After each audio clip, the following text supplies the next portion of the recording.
To stop global temperatures rising by more than 2 degrees, greenhouse gas emissions need to fall by 2.5% every year until they reach zero. In the UK, that means cutting our emissions by 12 million tonnes in the first year. So, what can we do? If every person in the UK planted a tree, we'd each cut carbon dioxide emissions by 2 kilograms per year. Added together, that's 128,000 tonnes of CO2. You can make a bigger difference by recycling. Every household in the UK which recycles saves 91 kilograms of carbon dioxide. If every household recycled, we'd save 2.4 million tonnes. Switching to energy-saving light bulbs saves 120 kilograms per household. That's 3.2 million tonnes of CO2 if every home in the UK followed suit. We can also help cut the energy used in the treatment of wasted water.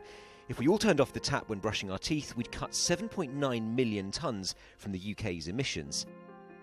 None of those examples would require a huge change in lifestyle, but if we all did all of them, we'd save 13.6 million tonnes of CO2, and we'd beat our target of reducing emissions by 2.5% in the first year. Beyond that, things get a little more drastic. Giving up your car would make a huge difference.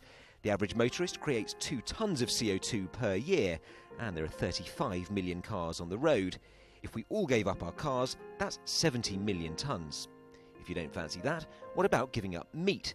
If you went veggie, you'd save 1,241 kilograms of CO2 per year. If the whole country did it, we'd save 79 million tonnes of CO2, more than 16% of our total carbon emissions. Too drastic? Well, even giving up beef would make a big impact. Producing beef creates 5 times more greenhouse gas emissions than any other meat. So, could you give up that steak to help save the planet?